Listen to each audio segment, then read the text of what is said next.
Good morning, good afternoon. Welcome to today's workforce webinar. My name is Alec, and as always, I'm here to help answer any of your general or technical questions that may come up. But before we get started, I'm going to cover a couple of things that you need to know about today's session. There's no dial-in number for attendees. All audio will be streamed to you through your computer speakers or headphones, so please be sure to adjust your volume there accordingly. You can submit questions at any point during today's presentation by clicking the Q&A icon located on the right-hand side of your screen. Click that icon, type your question in, and click submit. We may have a little bit of time for some questions at the end, and if we do, we will pull a couple attendee questions at that time. And if you have any technical issues, just submit those there in the Q&A, and I'll have an answer for you that will appear on your screen shortly after you submit. You can feel free to jump in there right now and let us know where you're joining from. We have somebody in there letting us know they're joining here from St. Louis. Congratulations on your recent Stanley Cup win.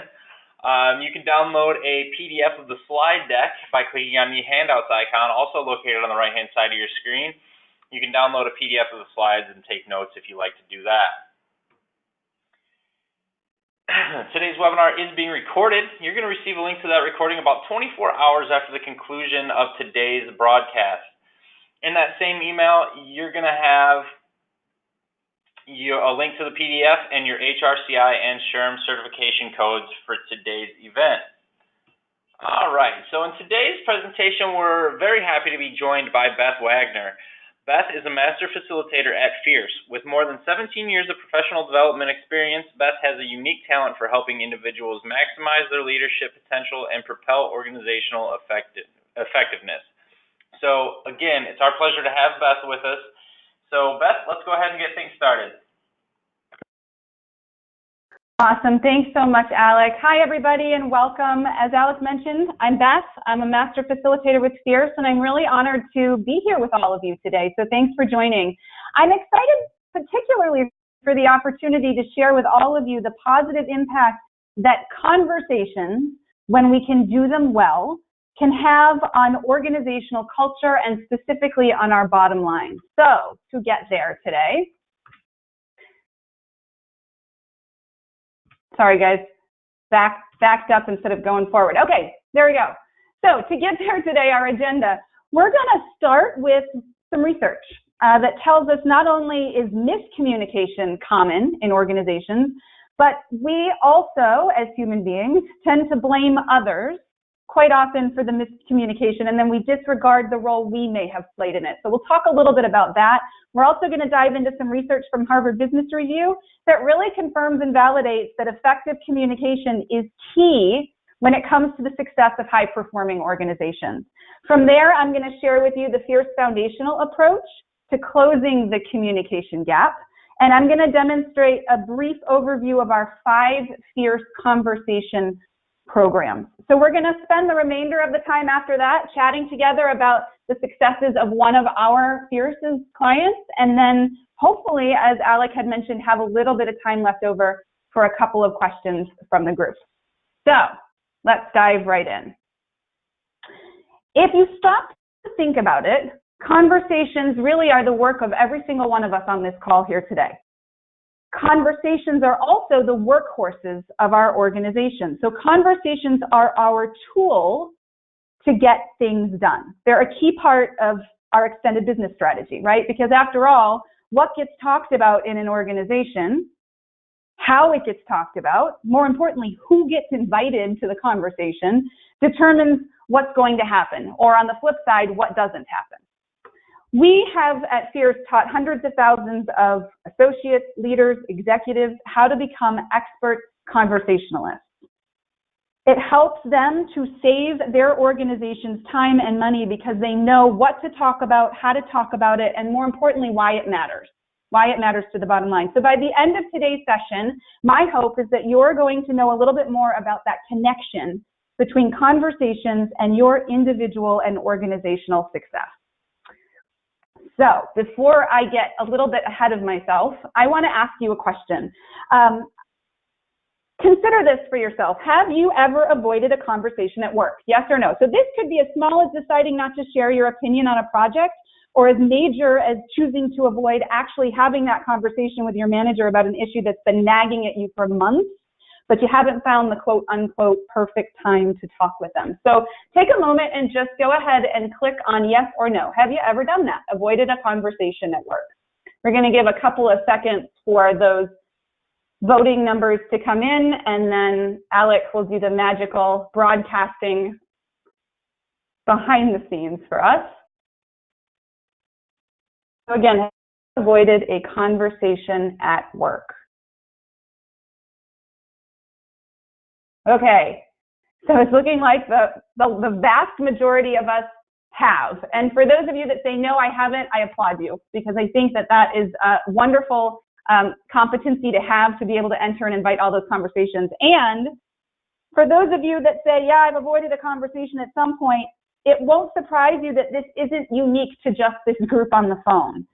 And yet, research shows that business leaders attribute successful conversation as one of the top factors that best set their organizations up for the highest return. So let's take a closer look at another survey. So there was a survey that was done, I think that the results were published in Harvard Business Review, but a survey was done of more than 550 business executives around the world. And these leaders were simply asked what factors would bring you the highest return in your business. And they responded with the following. There were a whole lot of other data points. These were the top three. So as you can see, 73% said high level of customer service, 71% effective communication, 68% high level of employee engagement.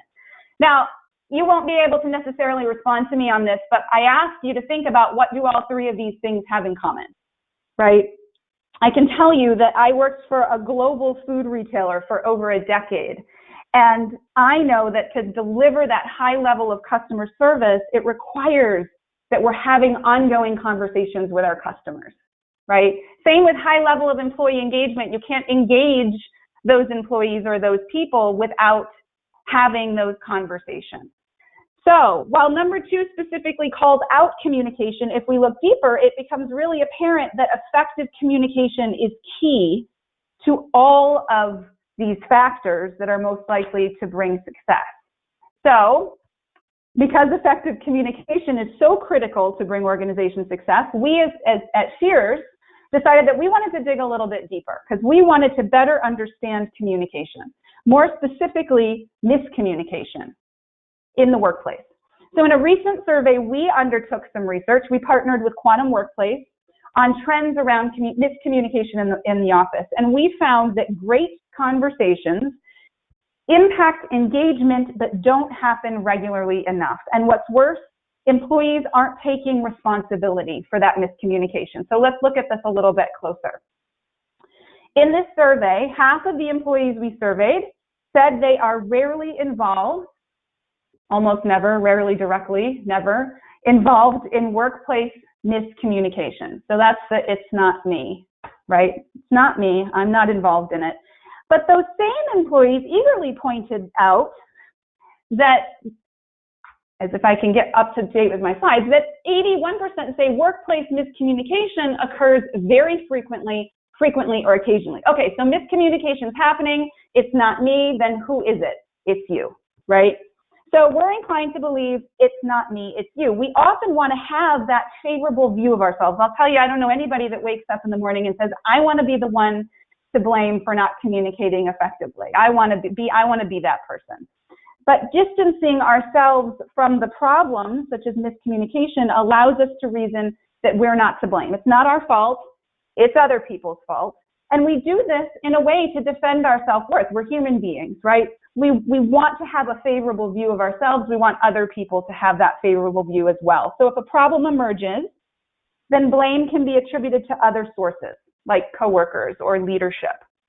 Now, with the majority of employees blaming others for that miscommunication, the implication for ineffective communication is huge.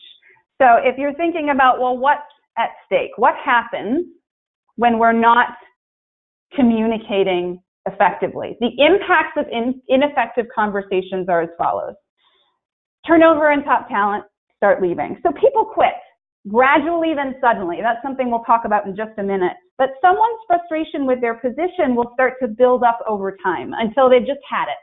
And it leads them to feeling that lack of purpose or they have low productivity, or quite frankly, they just end up and leaving altogether, right? The second thing that happens is that the impacts to your bottom line can be staggering. If you think about recruiting, training, hiring costs alone, not to mention the overworked and stretched employees who are absorbing those responsibilities until a replacement is found. And we've all been there, we've all done that, we've all experienced that pain. 3 is trust is eroded by a lack of transparency. So when your team trusts you as a leader, it increases their commitment to goals, to the well-being of the team and the organization. Communication improves and ideas flow more freely, which increases creativity and productivity.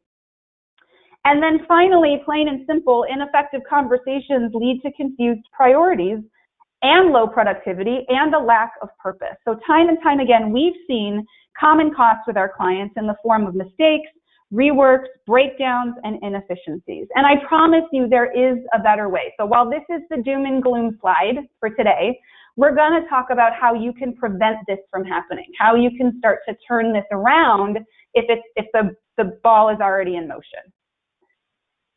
Enter our approach, Fierce Conversations. So at Fierce, what do? We help transform the conversations in organizations that are really central to their success. So we facilitate workshops that demonstrate how to have honest, effective, candid conversations. These are conversations in which we disclose what we really think and feel while demonstrating curiosity about other people's perspectives. These are Fierce Conversations. And if these are applied at your organization, even in your personal life, because guys, we take this stuff home, conversations we know we need to be having, we drag them home with us at night, we get into bed with them at night, we go back to work with them in the morning. If applied at your organization, these conversations will set yourself, your team, the greater organization up for success. And just to be even clearer about what we mean, the simplest definition of a fierce conversation is this. It's one in which we come out from behind ourselves into the conversation and we make it real. Real is the word I want to focus on for a second. And I want you to consider for yourself, what does a real conversation look like for you? What does that mean? How are people showing up in these real conversations and what's being talked about? So real, when we think about it from a fierce perspective, is obviously honest, authentic, true, trustworthy. It's a conversation where people are interested, they're getting curious, and because we're human beings, it's our experience at Fierce that a lot of us are afraid of the real conversation, and for real reasons. We fear conversations that may be tough or that are unpredictable. We're not sure what's going to be on the other side of this conversation, right? Or we fear the fallout or the backlash. Does that sound familiar to you? Here again, I go back to those conversations that we've been avoiding. If you've ever avoided a conversation at work, likely it was because of one of those reasons. You weren't sure how it was going to turn out, or you were fearful of how it was going to turn out, or perhaps you just didn't know how to enter the conversation and handle it skillfully. Either way, if it's so darn uncomfortable and we drag our heels on having these conversations, why bother? What's the important reason? Well, one foundational idea of Fierce might actually help us when we're building this business case for why these conversations are so important. This idea that's on the screen is actually inspired by a little-known author, Ernest Hemingway. And in his book, The Sun Also Rises, a character turns to another and asks, "How did you go bankrupt?" And that character responds 2 ways, actually, gradually and then suddenly.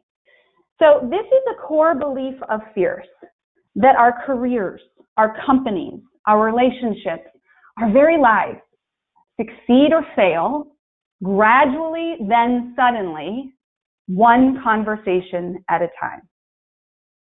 So I want to reflect on this idea a little bit more. Perhaps you've asked yourself one of the following questions. Consider this, or maybe something similar to it. You wake up one day and think, geez, how did we lose that client that accounted for 40% of our net profit? Or how did we lose that key employee that was so talented that we had such great plans for? Or maybe how did I lose that business relationship that I wasn't prepared to lose, right? Well, more than likely, we lost that customer, we lost that employee, we lost that relationship. Gradually, then suddenly, one failed or one missing conversation at a time. And in fact, it's often the missing conversations. So these are the ones that we're unaware need to happen, the ones we talk ourselves out of having, or the ones we never invite in the first place that are the most costly to us. So how do we make sure we're prepared? How do we make sure that we're prepared during the gradualies so that we can achieve our desired suddenlies? Not the suddenlies that are so unexpected and throw us off and we think, how did we get here? Those are the ones to bemoan. We'd rather have the ones to celebrate, right? So this is where Fierce Conversations comes in. And I want to share with you the 4 objectives of a fierce conversation, because in order to achieve those desired suddenlies, those desired results, so to design our strategies effectively, to execute on our initiatives, to deliver our goals, we need to be having conversations, fierce conversations that do the following. The first is that they interrogate reality. So I want to be really clear here, because interrogate is a strong word. This is not about interrogating a person. We're not dragging in the metal table and chairs to the padded, windowless room and interrogating an individual. We are interrogating reality with fierce conversations. We are getting a complete picture from all relevant perspectives in order to make the best decisions we can make. And I'll tell you right now, reality has a habit of shifting on us. So the conversation you had 5 days ago with that group of people on that topic, if you conducted that meeting again today, may look very different or may have very different perspectives, right? So how are we interrogating the reality around us to ensure that we stay on course and that we're making the best possible decisions? The second is that fierce conversations provoke learning. Not just the other person's learning, although oftentimes we hear that, right? I know what we need to do. They just need to listen to me. But this is also about provoking our own learning. So a question I have for you to consider is, when was the last time you were different when a conversation was over? So you entered a conversation one way and left the conversation with an entirely new perspective. To me, that's a wonderful invitation for us to enter into more meetings and conversations willing to have our learning provoked. Number 3, fierce conversations tackles our tough challenges. Well, that might seem obvious. We put the word fierce in front of conversation, so it doesn't sound like these are always going to be easy. And yet, if you think about it, many times these truly are the conversations that we're going to sleep with at night. They're waking us up in the middle of the night. They're giving us sleepless nights, and then we're waking up to them in the morning. They overstay their welcome in our brains. The challenges that take up the most space in our heads, that's oftentimes those are the conversations we're avoiding, that we're soft pedaling or that we're not dealing with. And they do actually, according to science, brain research shows us that we are constantly spending time thinking about these challenges. Even when we sleep, our brains are lit up in that same spot trying to figure it out. So we're taking up valuable space in our brains. Fierce conversations tackles the tough challenges so we can focus on the next most important thing. And finally, and I think most importantly, they enrich relationships. So even with the really difficult and uncomfortable conversations, these are the ones that make your palms sweat and your heart race a little bit. The goal is to always enrich the relationship. And I'm sure there are people in your life, if you think back, who have had the courage at one point or another to sit you down and share difficult messages with you, right? Ones that may not have been easy for them. But for me, those are the individuals I value the most, because they were willing to have the conversation that was in service of me. Even when that wasn't easy, it may not have even been in service of them, but it was what they felt was in service of me. So these are the 4 objectives of a fierce conversation. Kind of important ground setting as we get into talking about our core training program. So now that we have a better understanding of what Fierce Conversations is, what it's intended to do, I want to dive into a high-level overview of our 5 conversational programs. These are the programs that have helped us transform the conversation central to the success of so many organizations around the world. And in the subsequent slides, I'm going to break it down this way. I'm going to talk about our approach to each conversation. I'm going to share our model for each one, and then provide you with some tips in terms of implementation. At the very least, what I'd really just ask you to do is, what sticks out to you? Get curious. I want to know where you're excited and where you want to know more. So if something piques your curiosity, just take a note of it, but would love for you to start thinking about how does this apply in your organization. I'm going to start first with team.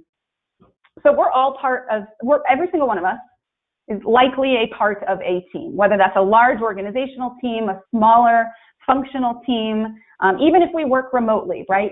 That's me. I work thousands and thousands of miles away from my office, and yet I have a very strong team. So fierce team conversations allows our team meetings to act as think tanks to help us make the best decisions. The fierce approach tears down what we call silos. Do any of you have silos in your organization or experience that? I'm sure some of you are nodding your heads. It increases collaboration and it boosts buy-in. So you may benefit from fierce team conversations if, when you heard me use the term silo, you smirked and nodded your head, because your organization then operates in that head down, let's stay in our own lane mentality, right? Or perhaps you may benefit from fierce team conversations if the loudest voice in the room is almost always the only one that's contributing. There's a whole bunch of wallflowers, right? Or perhaps when you pose a question and ask for insights, you receive silence instead. Worse, you could get the dreaded corporate nod, which is basically everyone nodding in agreement, but you know we're far from the buy-in that's needed. To reinforce all of that, I'll just share a couple of things. It is our experience that in too many workplaces, some people really compete to be heard, while others will shrink into the corners. We're missing valuable perspectives. And more importantly, one-sided meetings and workplace silos are stalling success. So the three objectives of a fierce team conversation that break down silos accelerate success by doing the following. They deepen yours and others' understanding for and appreciation for differing, sometimes competing, views of reality, which we know exists. We talked about the fact that reality is constantly changing, but what's most important is what you think reality is or what your perspective is may be very different from what I see, right? So this deepens our understanding and appreciation for competing views of reality. Two, we structure high levels of alignment, collaboration, partnership, and this isn't just on our own intact teams, but across the organization. And the third objective is that we can make the best possible decisions for the organization, which I think is what we go to work for to do every day. Here again, I don't think anybody wakes up and says, I want to make a kind of crappy decision for my organization today. I think we all want to make the best decisions possible. So how do we get there? Well, our team model is based on, you guessed it, a beach ball. It's what's on the screen. We use the beach ball as an analogy. It's an analogy to a team or to an organization. So think about it this way. If this beach ball represented your organization or your team, each individual on that team would be a different stripe on the beach ball because, quite frankly, each individual has their own unique perspective or view. So I might be on the blue stripe, that's my perspective. My director of finance is on the red stripe, someone in HR is on another stripe, etc. And to make the best possible decisions for the team, we really need a way for every stripe to be represented and heard. We need to have the opportunity to hear insights from the whole team. Now, this isn't necessarily meaning hear insight from every single person in the organization at all times, but how are we able to start sharing perspectives more so that we can achieve those objectives we talked about earlier? We can interrogate reality, provoke learning, tackle tough challenges, and enrich relationships so that reality can be better interrogated. And in this class, participants learn a simple 10-step process that can be used in pretty much any meeting. There are probably a few parameters around that, but for the most part, it's pretty flexible. So as a leader, you have a choice in every interaction with other people. You can choose to just be right about your own perspective, or you can choose to make the best possible decision for your organization. And in Fierce, we choose to focus on the latter. What do I need? What do I need to learn or to know, or what perspectives do I need to hear in order to make the best decisions? Getting even more specific on that, when should you have a beach ball conversation? As I said, it's pretty flexible. Really, if you're in front of your computer right now, I'd love for you to take a quick look at your calendar, because my hunch is you got a lot of meetings scheduled. right? Most of us are meeting to death. In fact, I think there was a recent article that I picked up on LinkedIn, which was about meeting bloat and how I think it said it was either affecting engagement or happiness or contentment in the workplace. I would say all of the above. But truly, most meetings that we have scheduled, I call them headbanging meetings, because we walk into the conversation a little less than certain about what we're trying to get out of this meeting, and we walk out of the meeting no clearer than when we walked in. Fierce team conversations helps to rectify that. So most meetings would benefit from this conversation. So when you have a decision to make that could affect other stakeholders or teams, when you have a strategy design opportunity like a merger, acquisition, succession planning, or just really any time you would benefit from hearing multiple perspectives. Maybe we're brainstorming solutions to a challenge that we're dealing with. This technique that we share in class is effective for soliciting that full range of perspectives and input, which, as you can see here, in turn supports psychological safety. And what that means is it just encourages each person to share their thoughts openly without fear of retaliation or being embarrassed. And we actually use this model all the time at Fierce. This becomes one of those practice what you preach moments. And we use this a lot when we're trying to look at the future, when we're trying to figure out what to do next, when we're laying out what's the best initiative. This is the model we use. So this is team. All right, that's number one. Number two is feedback. And this one is a tricky one to get right. Billions of dollars are really wasted on ineffective performance management conversations that, quite frankly, aren't improving results. In fact, it's been proven that those yearly performance reviews that we do, those alone do not improve performance. There is no tie to improvement of performance and those once-a-year performance reviews. On the flip side, an environment that's afraid of feedback also shrinks your bottom line and is detrimental to your own physical health. There's been a lot of research done on that. This research is out there and it's plentiful. So if we just ask Google, Google usually responds well. But there's a ton of this research that's out there and it's very recent. Organizations are starting to demand that effective feedback start happening regularly. The Fierce feedback model helps with that because it is a simple, powerful solution that really provides what any employee needs to give, receive, and ask for consistent, detailed feedback while enriching the relationship. So this isn't a dump and run activity. This is actually a two-way conversation. So because I mentioned research in this slide, I'll jump to here and say an important statistic is that in workplace surveys, 35% of employees say they never receive feedback. Now, we get a lot of our research from Gallup survey, Global Force Workforce Report.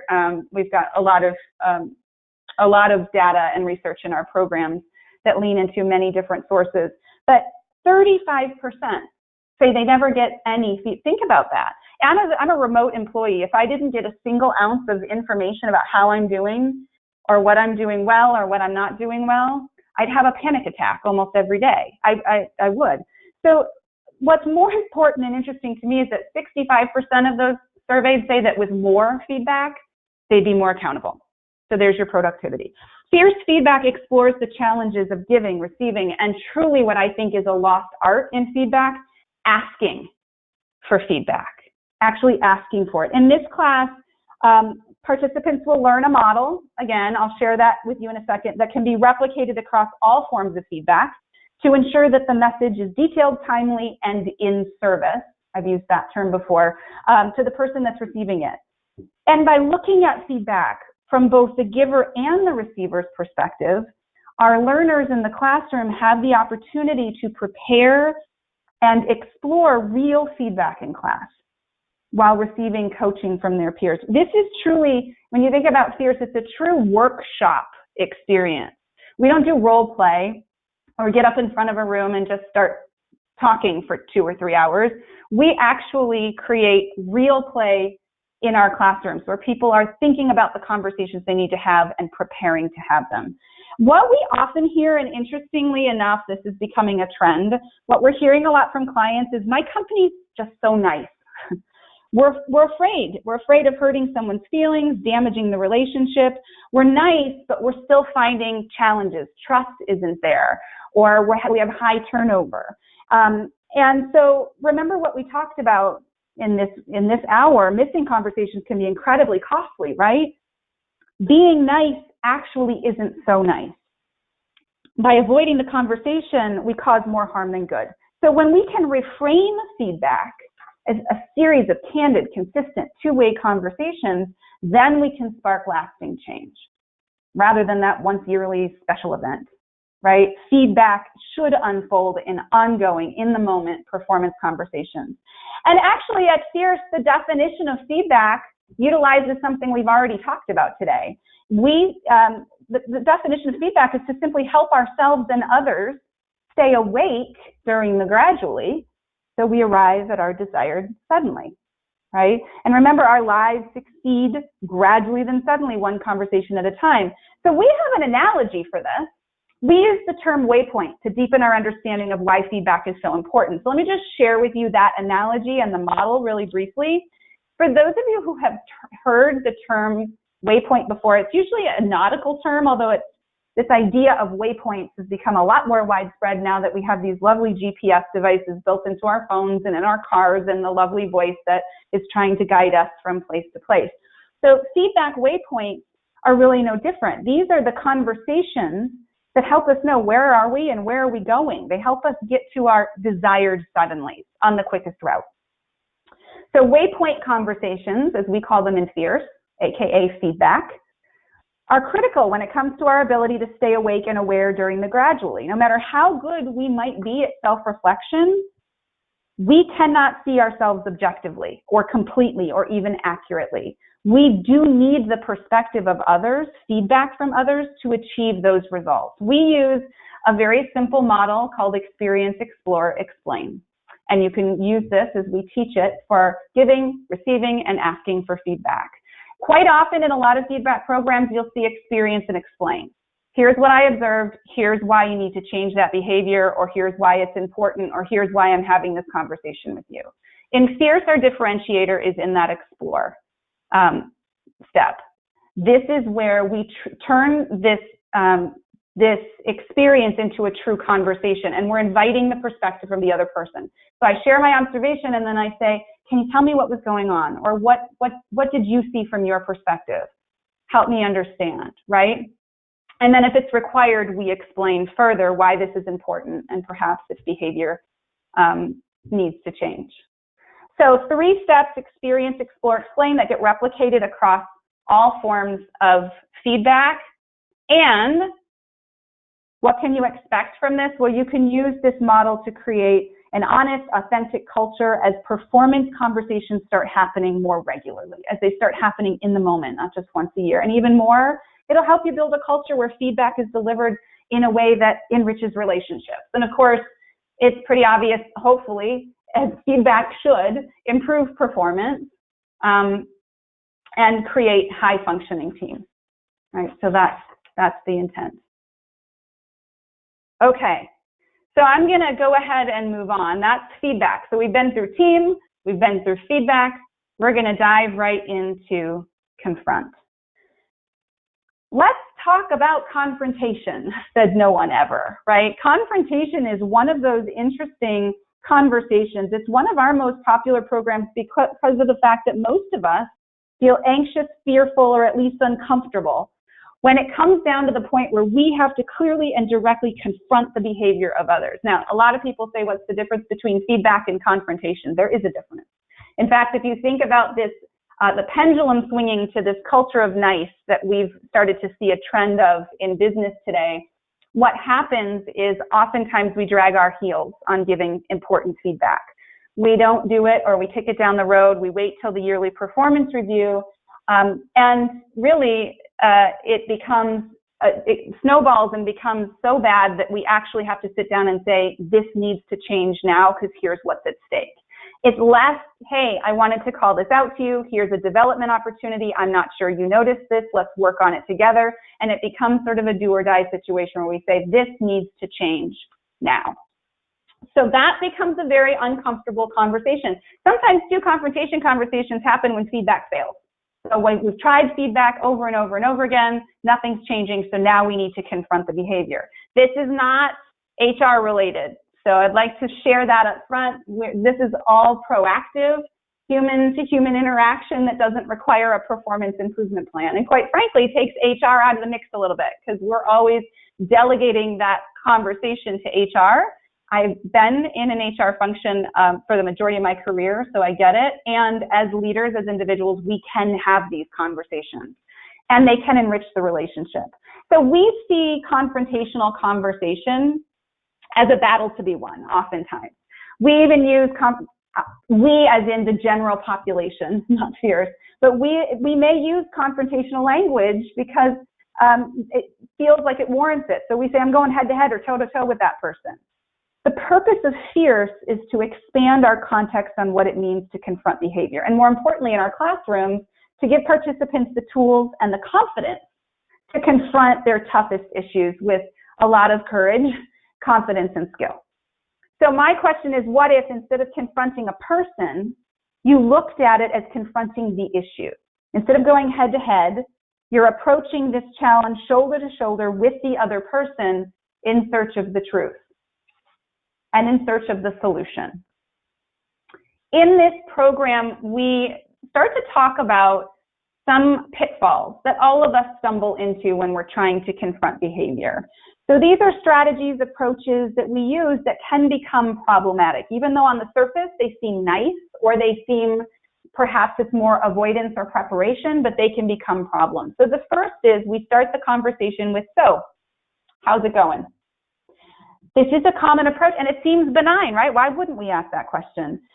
We already know how it's going, and it's not going well. And do you think the other person knows that you know that it's not going well? Most likely, right? So it's inauthentic to begin a conversation like this, and quite frankly, it can be derailed quite quickly if this is the way you're going to open up, right? So as we start to have fierce conversations, we provide you with the tools that you need to actually create a statement at the beginning of this conversation. If I'm not saying, how's it going? How do I kick this off? We give you that tool. Second is the sandwich method. So this is an approach that's been taught for many years. This is where I start off by saying something nice. That's the fluffy bread part. Then I share the meat of what I really need to tell the person, and then I finish it off with something nice. There's that word again, right? Nice. The fluffy bread. So for instance, Paula, I am so happy you've joined our team. You know, I think we really need to focus on your people skills, because a lot of people on the team have come to me frustrated with your approach. It's just really aggressive. But you know, you're so talented. We're thrilled to have you here. The impact of the message you're trying to give gets lost. Delivering a compliment is a fierce conversation. We talk about it in feedback. It absolutely is. And it should be a separate conversation, because I'll tell you what, if this is your approach to every piece of feedback that you're trying to give, what happens when you're just trying to give someone a compliment? That's all you want to do. They're going to duck because they're looking for the other shoe, right? So here again, this can become a problem. 3 is too many pillows. Those of us who don't want to hurt someone tend to put a lot of pillows around difficult messages. We say things like, well, I'm sure you didn't mean to, or HR is forcing me to have this conversation with you. Or maybe I wasn't clear. It's all my fault. Perhaps it is somewhat your fault. And yet, what can happen when we put a lot of pillows around a message is that the real intent gets lost, and the other person doesn't hear what you really wanted them to hear, right? 4 is something I have done, I continue to check myself on because it can creep up on me, but it's writing the script. So consider how many of you are script writers. You should all contact Hollywood.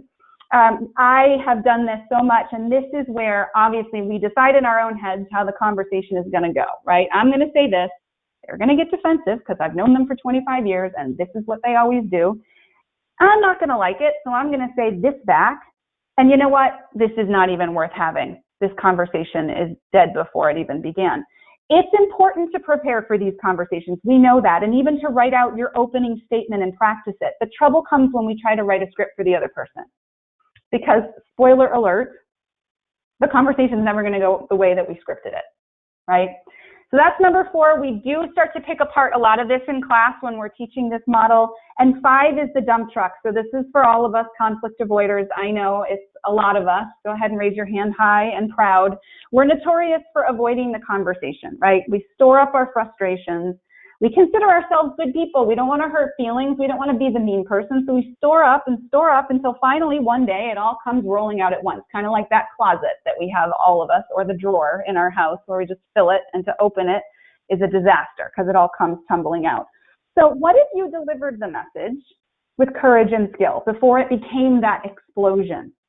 So you're working through this in a graceful, compassionate way that enriches the relationship. That's what this model is really all about. So we use this model when we're talking at Fierce. We use this model really as a way to address the issues you've been avoiding. It's a model that shifts attitudes, it reduces tension, and of course it enriches relationships through those honest, respectful discussions or conversations. So that's confrontation. Moving on.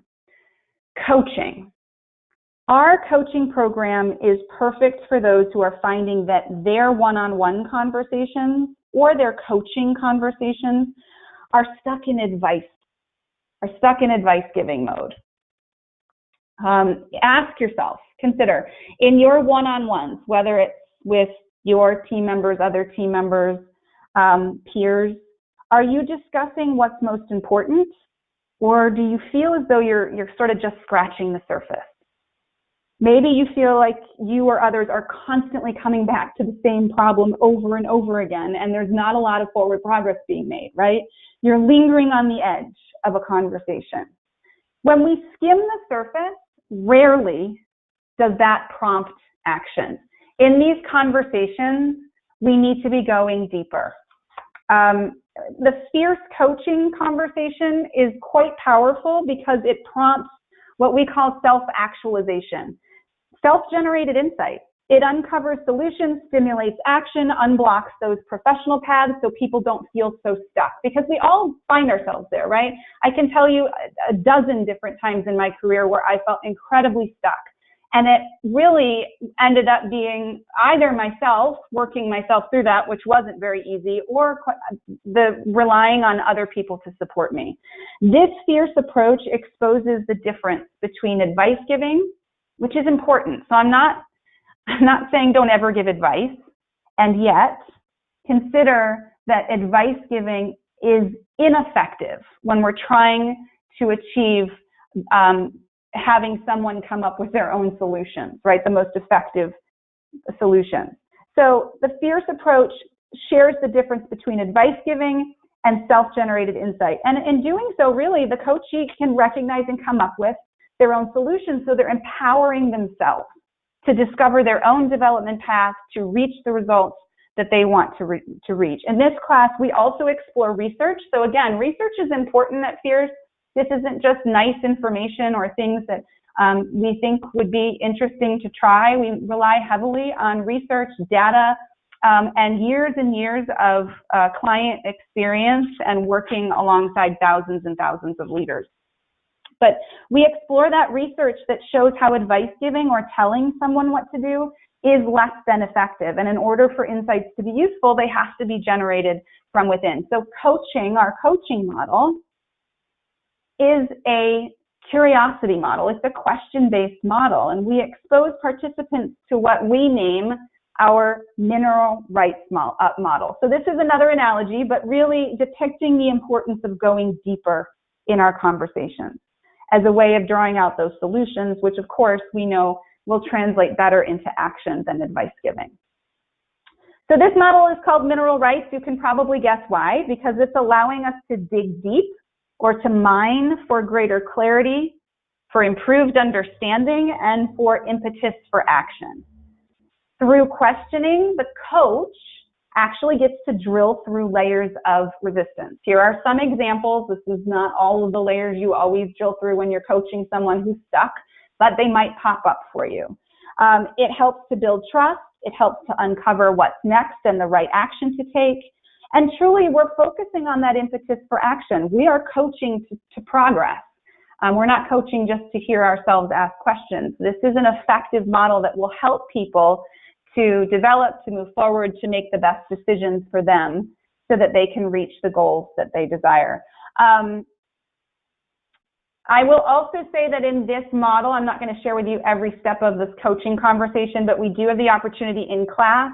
The majority of this program is spent once they've learned the model to have people get into small groups and actually start practicing it in real time with their peers or whomever else is in the class with them. So we have hands-on workshop experience.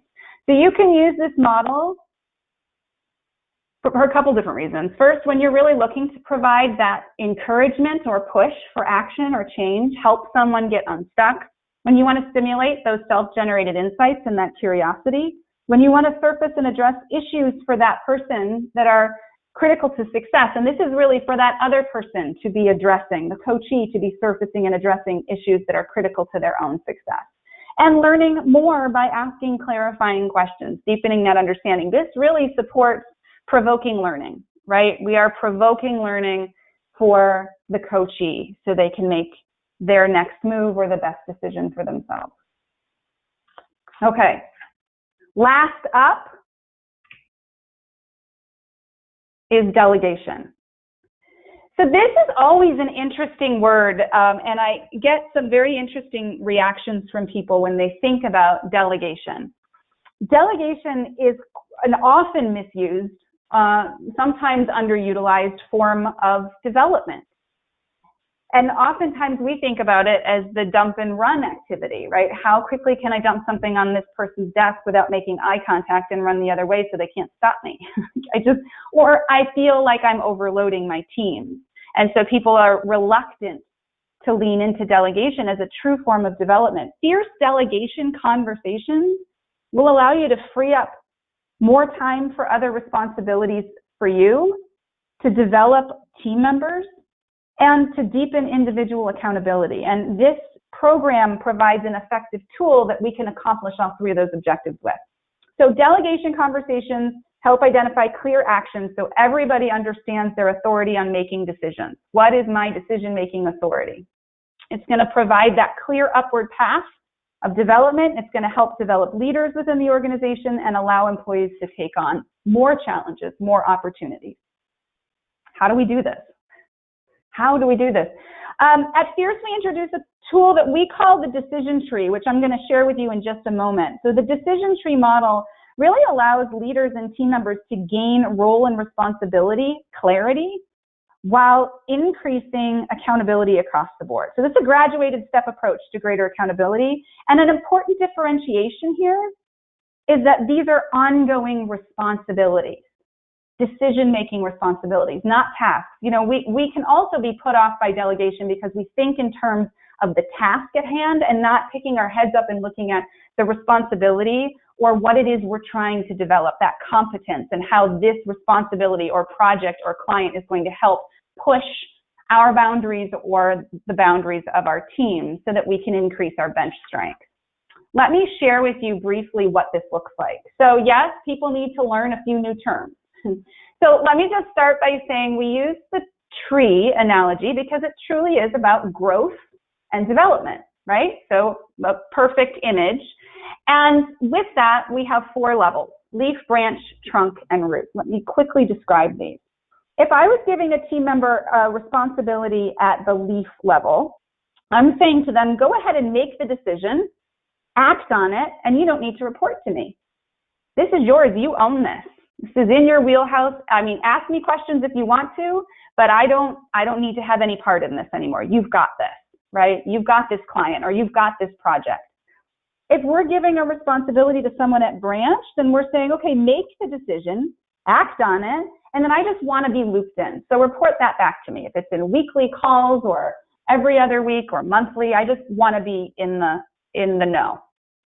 If we're giving a responsibility to someone at trunk, hey, I'm saying make that decision, but then please come to me and report the decision before you take action. So do all the due diligence, have your plan, and then come back to me so I can help you. Perhaps this is something you've never done before, you're still new to it, you don't have a lot of confidence, or maybe there's just so much at stake that I really need to have my eyes on it before you send it out. And finally, root level responsibilities are decisions that are made with input from others. So a group of directors really is responsible for making this decision. They'd love to hear your input, but they need to make the decision. Or it's just stuff I can't delegate. So for instance, I would never delegate the writing of my team performance reviews to someone else on the team. I'm not going to say, Jan, go write the performance reviews for Joe, Jesse, and Rick. Like, that's not going to happen, right? So I might be able to teach you how I do that or share with you some elements of that if you're trying to gain that competence in some way, but likely that's not something I'm going to directly delegate out. So this is defining ownership. And this model in delegation ensures everybody knows where they have the authority to make decisions, provides that framework for professional development, because quite frankly, as an employee demonstrates a track record of really good decisions in any one of those levels, for trunk, let's say, for example, let's go back. If they're saying, yeah, you're doing really well in trunk, I don't think we need to come together as often anymore, or I don't have to have my hands on this as much. So let's elevate you to branch. Just, you can go ahead and make the decision, act on it, but then I'd just like to check in with you, right? That's the whole point, is that there's development and growth. And quite frankly, a culture is created where people are taking responsibility for their actions because it's clear and it's been mapped out. It's been mapped out. So this is our delegation program, and we use the decision tree model. We've talked through all 5 now. So team, feedback, confront, coach, and delegate, all 5 of them. In these next slides, I want to just share with you a real life example. So I want to show you how one of our clients, who's a large financial services organization, but we're not going to share their name just out of respect for them, has used, how they used feedback conversations to drive results. So let's get an idea of what was going on. Back in the fall, this client had their employees take a Gallup survey, which I'm sure many of you are familiar with, to find out how happy their employees were in the organization. The main objective was to find out if employee engagement had increased since they did the survey last, which was in 2016, a couple years ago. And unfortunately, what they found was there was no improvement, 0 improvement.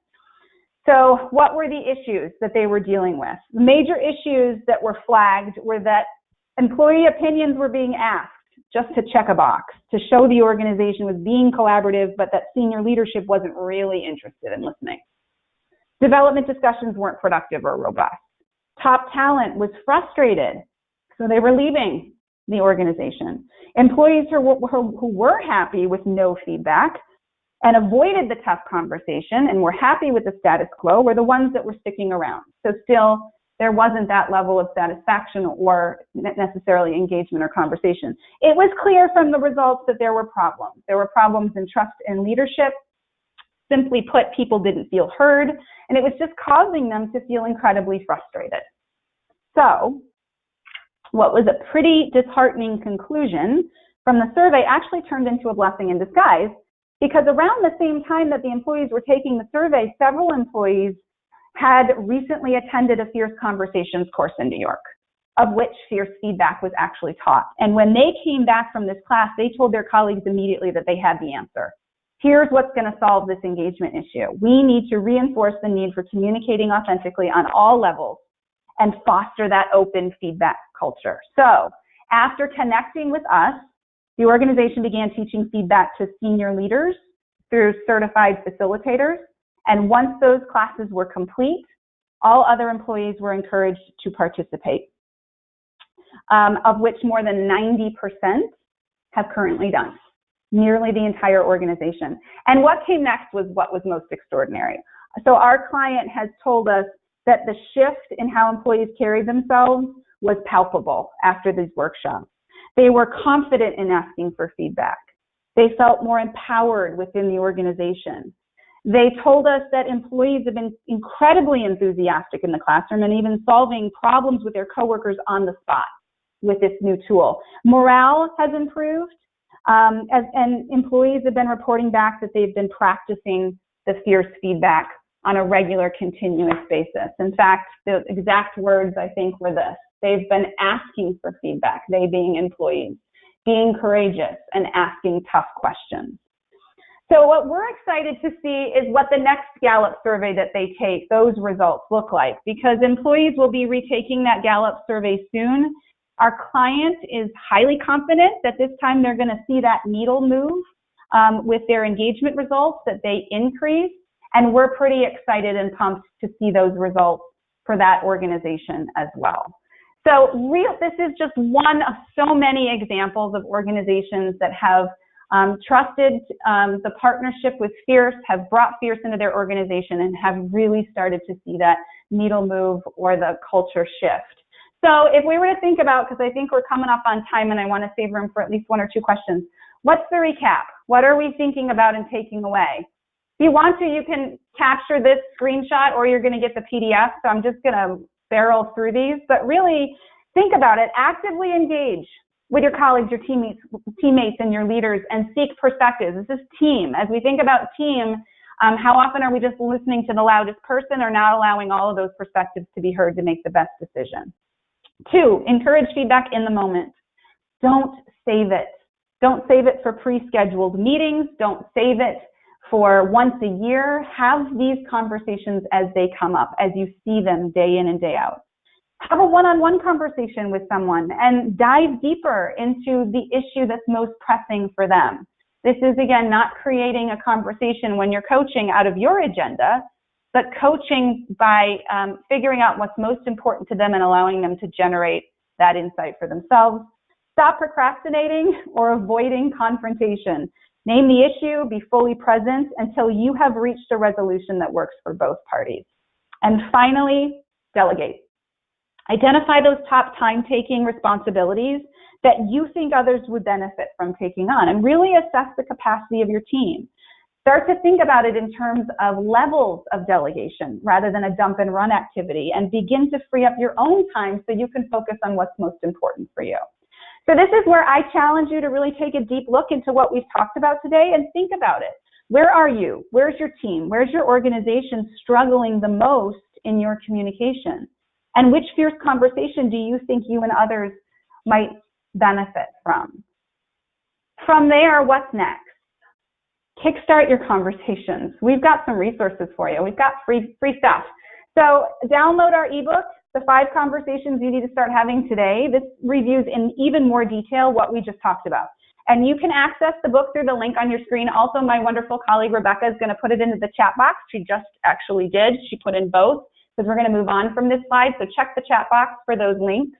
And on our blog, we have hundreds of articles that offer tips, advice, personal experience, all around improved communication. So read them, read all of them, read a few of them, but check it out. And again, that link is also on the chat box.